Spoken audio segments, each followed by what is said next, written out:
Chapter 12, Grand Opening. Cleo spied it immediately, a square picnic table in front of a wooden arbor covered in vines, the perfect spot to set up shop. She and Kaylee, who'd walk with them to the park, tacked the banner to the arbor, while Josh and Barkley ran around on the playground. Cleo spread the beach towel on the table, then laid out her business tools, the floss, the gauze, the gloves, and of course the extractor extraordinaire. Finally, she set out the bag of cookies. Kaylee had made a sign-up sheet, so they'd have people's email addresses, she said, which could be used for future marketing if you want. My dad does that with his car business. Of course, plus we'll need them from people who buy a recording. Great idea, COO. Cleo held up her hand and they slapped a high five. She put the clipboard with the sign-up sheet on the table. All set. Now all they needed were some customers. They sat next to each other on one of the benches attached to the table.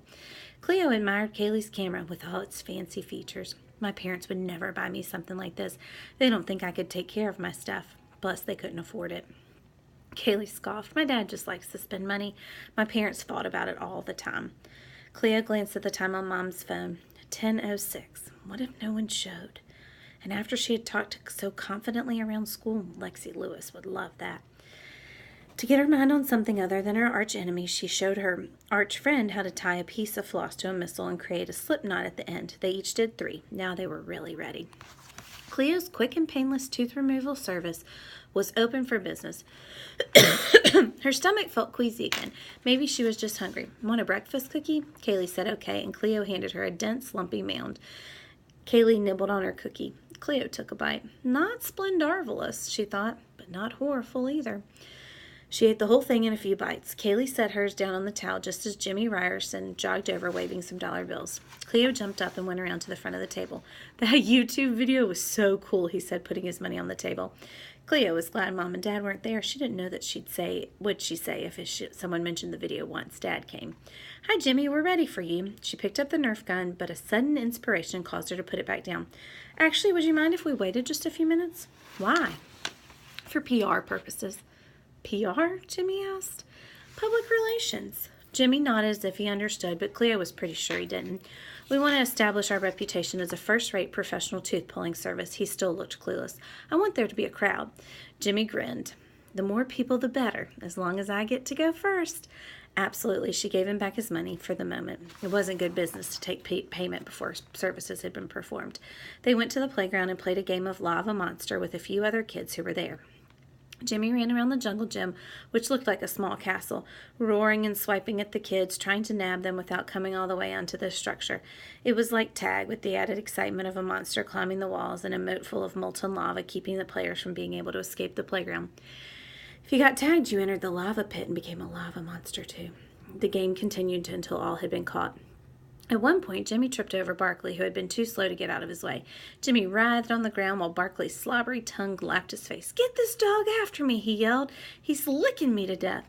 The other kids laughed and cheered Barkley for getting the lava monster. When Jimmy finally got to his feet, he had only one thing to say.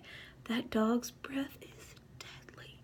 They started up the game again. Cleo ignored the sick feeling in her stomach, even though it seemed to be getting worse. She played dangerously, taunting the lava monster from the edges of the equipment. Jimmy snagged her leg and she jumped into the lava pit. She climbed up and down the rope ladder and slides, trying to snatch the back of a squealing kid's shirt or the heel of a shoe. Barkley bounded around the structure, barking at all the excitement. Tessa and Stephanie had come as promised. They ran around trying not to get caught. Emilio was there too, saying he had a loose tooth to be pulled. Cleo recognized a handful of other kids from school, not in her class. She hoped they were all there to get their teeth pulled. It was time. She clambered up to the top of the tallest slide, ignoring Steffi's complaints that she was overstepping lava monster boundaries. Hey, everyone, she yelled. If you have a loose tooth you want pulled, Cleo's quick and painless tooth removal service is now officially open for business.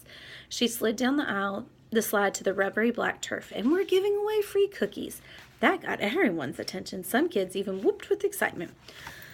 Barkley trotted alongside Josh and the rest of the kids to Cleo's table. A few adults wandered over, probably parents of customers. Jimmy had sprinted to get there first. He picked up the Nerf gun and thrust it into the air. I'm ready. Cleo pushed her way through the crowd. Don't touch anything. The extractor extraordinaire is for tooth pulling only. She sucked in her breath at a sudden stabbing pain in her gut. Jimmy set the Nerf gun down and held up his hands. Okay, don't freak out. She snapped on her latex gloves and loaded a missile. You want it recorded, right?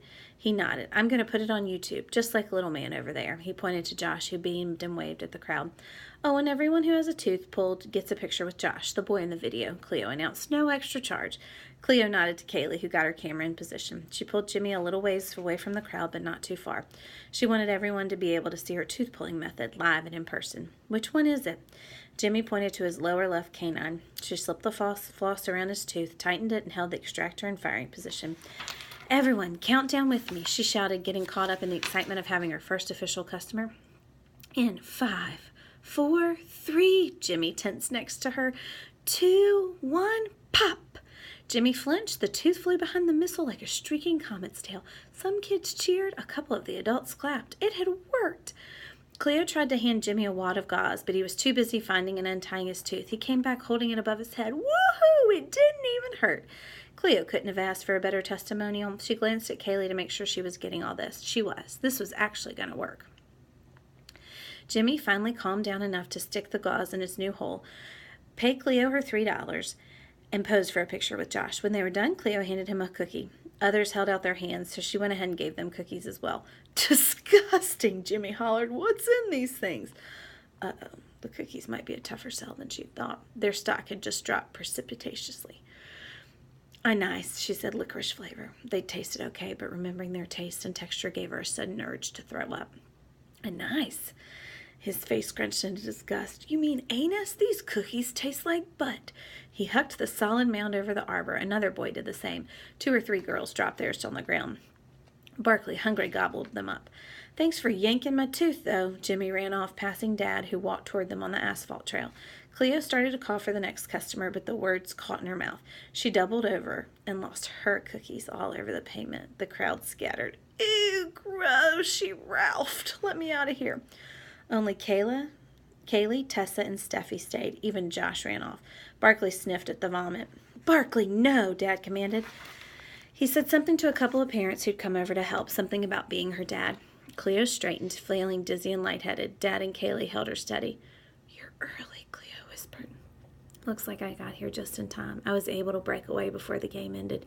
The team understood, and they were up 4-0. Are you okay, Cleo? Tessa asked. Steffi's forehead was wrinkled with concern. Cleo took a breath, trying to focus her eyes. I think so. Do you want your canines pulled? She looked at Tessa hopefully. Tessa glanced at the others. Sorry, boss, Dad said. Time to close up shop. Cleo felt too awful to argue, too pukey to persuade. Yeah, I guess so. She watched from the bench as Tessa and Steffi took down the banner. Kaylee put everything in the backpack. Then Dad drove them home.